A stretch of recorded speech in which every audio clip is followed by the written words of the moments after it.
ಜೈ ಭೀಮ್ ಆತ್ಮೀಯ ಬಂಧುಗಳೇ,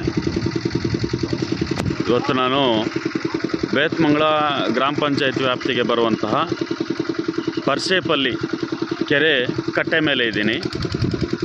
ಇಲ್ಲಿ ಸುಮಾರು ವರ್ಷಗಳಿಂದ ಒಂದು ಘಟನೆ ನಡೀತಾ ಇದೆ ಅಂತ ಹಲವಾರು ಜನ ನಂಗೆ ಹೇಳಿದರು.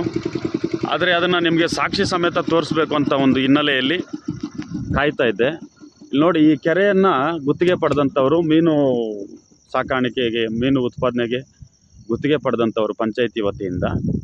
ಈ ಕೆರೆಯಲ್ಲಿ ಸತ್ತಂತಹ ಕೋಳಿಗಳನ್ನು ಈ ಚಿಕನ್ ಮತ್ತು ಚಿಕನ್ ಅಂಗಡಿಗಳಲ್ಲಿ, ಮಟನ್ ಅಂಗಡಿಗಳಲ್ಲಿ, ಮೀನು ಮಾರ್ಕೆಟ್ಗಳಲ್ಲಿ ವೇಸ್ಟೇಜ್ ಅಂತ ಏನು ಬಿಸಾಕ್ತಾರೆ, ಆ ವೇಸ್ಟೇಜ್ನೆಲ್ಲ ಎತ್ಕೊಬಂದು ನೇರವಾಗಿ ಈ ಕೆರೆಗೆ ಹಾಕುವಂಥದ್ದು. ಅದರಲ್ಲೂ ವಿಶೇಷವಾಗಿ ಕೋಳಿ ಫಾರಮ್ಗಳಲ್ಲಿ ಸತ್ತೋಗೋಂಥ ಕೋಳಿಗಳು ಮತ್ತು ಚಿಕನ್ ಅಂಗಡಿಗಳಲ್ಲಿ ಸತ್ತೋಗೋಂಥ ಕೋಳಿಗಳನ್ನ ಕೂಡ ಇಲ್ಲಿ ತಗೊಬಂದು ಒಂದು ಮಿಕ್ಸಿ ಥರ ಒಂದು ಮಿಷನ್ಗೆ ಹಾಕಿ ಅದನ್ನು ಚೆನ್ನಾಗಿ ಇದು ಪೇಸ್ಟ್ ಥರ ಮಾಡಿ ಕೆರೆಗೆ ಹಾಕ್ತಾ ಇರೋಂಥದ್ದು.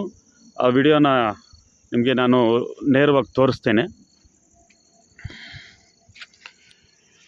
ನೇರವಾಗಿ ಸತ್ತಂಥ ಎಲ್ಲ ಕೋಳಿಗಳನ್ನ ಕೂಡ ಎತ್ಕೊಬಂದು ಈ ಒಂದು ಕೆರೆಯನ್ನು ಪೂರ್ತಿಯಾಗಿ ವಿಷದ ನೀರನ್ನಾಗಿ ಮಾಡಿರುವಂಥದ್ದು. ಇಲ್ಲಿ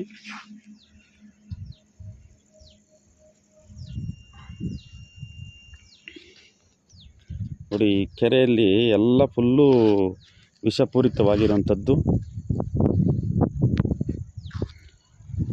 ನೀವು ನನ್ನ ಹಿಂದ್ಗಡೆ ನೋಡ್ತಾ ಇರೋವಂಥದ್ದು ಇದು ನೋಡಿ, ಚಿಕನ್ನ ಮಿಷನ್ಗೆ ಹಾಕಿ ರುಬ್ಬಿ ಆ ವೇಷ ಅದನ್ನೆಲ್ಲ ತಗೊಂಡೋಗಿ ಕೆರೆಗೆ ಬಿಡುವಂಥದ್ದು. ಸೊ ಈ ರೀತಿಯಾದಂತಹ ಒಂದು ಕೆಲಸವನ್ನು ಇವರು ಸುಮಾರು ಈ ಕೆರೆನ ಗುತ್ತಿಗೆ ಪಡೆದಾಗಿಂದಲೂ ಕೂಡ ಇವರು ಇದೇ ಕೆಲಸ ಮಾಡ್ಕೊಬರ್ತಾ ಇರ್ತಾರೆ. ಇದ್ರ ಬಗ್ಗೆ ಯಾರೂ ಕೂಡ ಯಾವುದೇ ಕ್ರಮ ಕೈಗೊಳ್ತಾ ಇಲ್ಲ. ಈಗ ಈ ವಿಚಾರ ಅಧಿಕಾರಿಗಳಿಗೆ ತಲುಪಿದ ತಕ್ಷಣ ಕೂಡಲೇ ಇವ್ರ ಮೇಲೆ ಕ್ರಮ ಕೈಗೊಂಡು ಇವ್ರ ಕೆರೆ ಏನು ಹರಾಜನ್ನು ತಗೊಂಡಿದ್ದಾರೆ, ಈ ಹರಾಜನ್ನು ರದ್ದುಗೊಳಿಸಿ ಇವರು ಕಟ್ಟಿರುವಂಥ ಸಂಪೂರ್ಣ ಹಣವನ್ನು ಮುಟ್ಟುಗೋಲು ಹಾಕ್ಕೊಂಡು ಇವರ ಮೇಲೆ ಕಾನೂನು ಅಡಿಯಲ್ಲಿ ಕ್ರಮ ಕೈಗೊಳ್ಳಬೇಕು ಅಂತ ನಮ್ಮ ಪ್ರಬುದ್ಧ ಪ್ರಜಾವೇದಿಕೆ ಸಂಘಟನೆ ವತಿಯಿಂದ ನಾನು ಅಧಿಕಾರಿಗಳಲ್ಲಿ ಮನವಿಯನ್ನು ಮಾಡ್ತಾಯಿದ್ದೇನೆ. ವಿಶೇಷವಾಗಿ ನಮ್ಮ ಮುಂದೆ ಯಾವುದೇ ಕೆರೆಗಳು ಕೂಡ ಇವರಿಗೆ ಸಿಗಬಾರ್ದು, ಆ ರೀತಿಯಲ್ಲಿ ಇವರನ್ನು ಕಪ್ಪು ಪಟ್ಟಿಗೆ ಸೇರಿಸಬೇಕು ಅಂತ ನಾನು ಒತ್ತಾಯವನ್ನು ಮಾಡ್ತಾಯಿದ್ದೀನಿ. ಯಾಕಂತಂದರೆ ಇವತ್ತು ಈ ನೀರನ್ನು ವಿಷದ ನೀರನ್ನಾಗಿ ಇವರು ಮಾಡ್ತಾಯಿದ್ದಾರೆ. ಇದರಲ್ಲಿ ಬೆಳೆಯುವಂಥ ಮೀನುಗಳನ್ನು ಮತ್ತೆ ಎತ್ಕೊಬಂದು ಜನರಿಗೆ ಮಾರಾಟ ಮಾಡೋಂಥದ್ದು. ಒಂದು ಸತ್ತ ಕೋಳಿ ಆ ವೇಸ್ಟೇಜ್ನೆಲ್ಲ ಆ ಮೀನುಗಳು ತಿಂದು, ಆ ಮೀನುಗಳನ್ನ ನಾವು ತಿಂದು ಎಷ್ಟೆಲ್ಲ ಆರೋಗ್ಯ ಸಮಸ್ಯೆಗಳು ಬರುತ್ತೆ, ಎಷ್ಟೆಲ್ಲ ಜನರಿಗೆ ಆರೋಗ್ಯ ಕೆಡುತ್ತೆ ಅಂತ ಜನರ ಒಂದು ಆರೋಗ್ಯದ ಜೊತೆ, ಪ್ರಾಣದ ಜೊತೆ ಇವರೆಲ್ಲ ಕೂಡ ಇಲ್ಲಿ ಚಲಾಟ ಆಡ್ತಾ ಇದ್ದಾರೆ. ಸೊ ಆದ್ದರಿಂದ ದಯವಿಟ್ಟು ಸಂಬಂಧಪಟ್ಟಂಥ ಆರೋಗ್ಯಾಧಿಕಾರಿಗಳಾಗಿರ್ಬೋದು, ಮತ್ತು THO ಅವರು ಇರ್ಬೋದು, ಆಮೇಲೆ ತಹಸೀಲ್ದಾರ್ ಅವರು, ಪಂಚಾಯಿತಿ ಅಭಿವೃದ್ಧಿ ಅಧಿಕಾರಿಗಳು, ಇವರೆಲ್ಲ ಕೂಡ ಕೂಡಲೇ ಇವ್ರ ಮೇಲೆ ಕ್ರಮ ಕೈಗೊಳ್ಳಬೇಕು.